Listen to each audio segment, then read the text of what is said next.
Bonjour à tous, j'espère que vous allez bien. Et on va apprendre, ou bien on va faire une série de vidéos pour la gestion des mots de passe. Et on va apprendre comment on peut changer les mots de passe d'une machine et aussi comment on peut accéder aux informations d'une machine sans pourtant avoir besoin de connaître les mots de passe. Et il existe plusieurs outils pour le faire. Le premier qu'on va utiliser, on l'appelle Utilman. Utilman nous permet soit de changer les mots de passe et soit aussi de changer, d'accéder à la machine sans pourtant avoir besoin de connaître les mots de passe. Bon, dans cette même vidéo, on va changer les mots de passe et dans la prochaine vidéo, on va accéder à la machine, même si on ne connaît pas les mots de passe. Bon, premièrement, il faut déjà avoir une machine Windows. Et si vous le faites avec une machine physique ou virtuelle, ça reste la même chose. Mais ce qu'on fera ici maintenant, cette machine Windows, il n'y a pas de mot de passe. On va d'abord fixer un mot de passe. Donc, on tape ici Windows R et on écrit la commande local user manager.msc.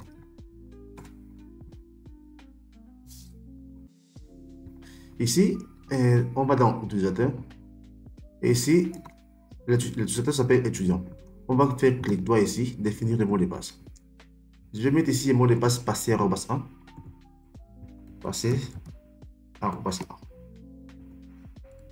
Passé arrobas 1. OK. D'accord. Là maintenant, pour tester que c'est bien le mot de passe, je vais redémarrer la machine. Bon, pour redémarrer, je vais taper ici. Étant donné que j'ai un clavier QWERTY, je peux faire ici Fn Alt F4 pour avoir cette interface. Si vous avez un clavier AZERTY, vous pouvez faire ici vous pouvez faire Alt F4. Moi j'ai un clavier QWERTY, donc je fais Alt Fn et F4. Là maintenant je vais cliquer sur changer d'utilisateur. Et OK. Je me trouve maintenant dans cette interface-là. Là, c'est étudiant. Je vais me connecter avec son mot de passe.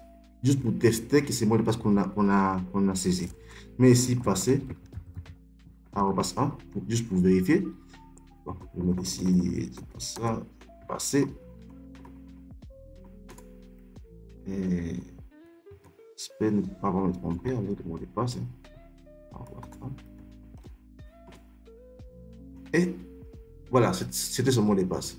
Bon, ce qu'on fera ici maintenant, on va se déconnecter à nouveau. Je fais ici, je me déconnecte. Se déconnecter.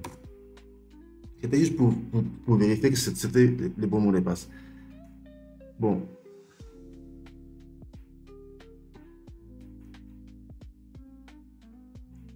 Ce qu'on fera ici maintenant, c'est de changer le mot de passe d'étudiant. On va supposer qu'on l'a oublié, on ne connaît plus. Bon, si vous le faites avec une machine virtuelle et une machine physique, ce qu'on va faire, on va accéder à l'étape de préinstallation de Windows. Donc, vous allez démarrer votre machine physique à partir d'une clé bootable pour voir l'interface de préinstallation de Windows. Si vous le faites aussi avec une machine virtuelle comme dans mon cas, ce qu'on va faire, on va démarrer cette machine-là à partir d'une masse ISO. Donc, je viens ici, je prends VM, Setting.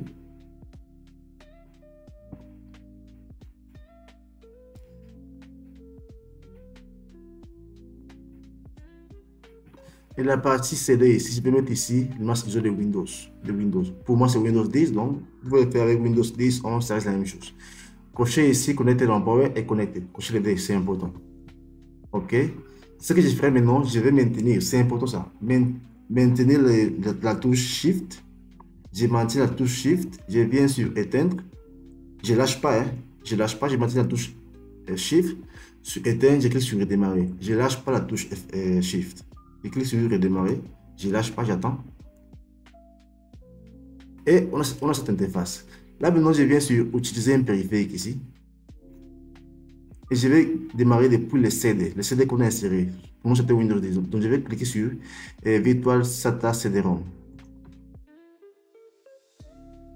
Et là maintenant, j'appuie sur Entrée pour démarrer depuis le CD. Bon, à ce niveau, je vais cliquer sur Suivant ici. Et là maintenant, je clique sur Réparer l'ordinateur. Je me retrouve encore dans cette interface. Je viens sur Dépannage. Je clique Envie des commandes. Et là maintenant, on a l'envie des commandes. Bon, ce qu'on fait ici maintenant, c'est quoi? On va taper ici. Généralement, Windows est installé dans le disque C. Donc, on tape ici C, des points. On se trouve dans le DXC. On tape la commande dir pour vérifier ce qui est dans le DXC. Et on voit que oui, on a ici un dossier appelé Windows. Les dossiers Windows qui viennent par défaut dans les systèmes d'exploitation Windows. Si pour vous, il n'y a pas ces dossiers-là, vous allez taper ici la commande d'expart. Si pour vous, dès que vous tapez ici dir et qu'on vous affiche ici un fichier appelé recovery, tapez la commande d'expart. Cette commande va vous permettre de pouvoir monter tous les disques qui sont dans la machine.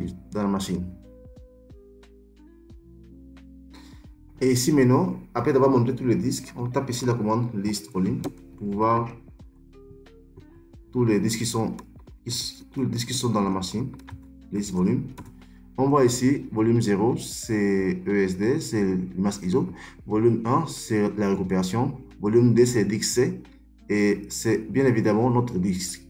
Si pour vous, à partir de votre partition là, il n'y a pas une lettre, vous allez taper ici la commande select volume et le numéro de volume. Pour moi, c'est le volume numéro 2. Et en dernier, tapez la commande assign.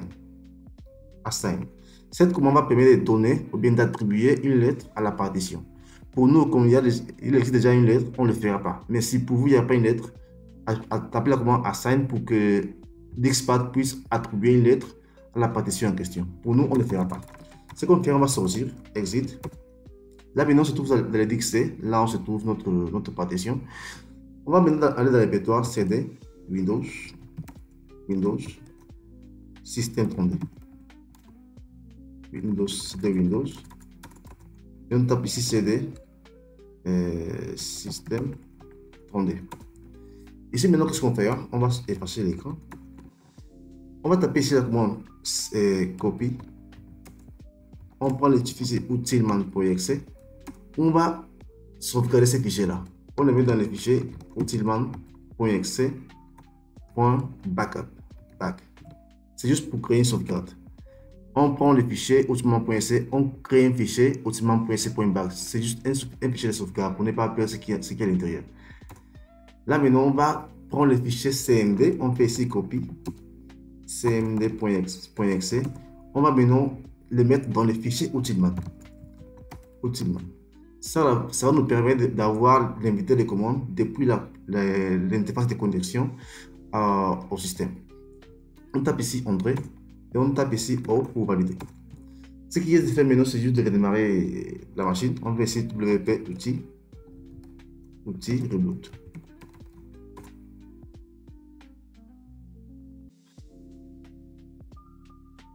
On se retrouve en face l'interface de connexion.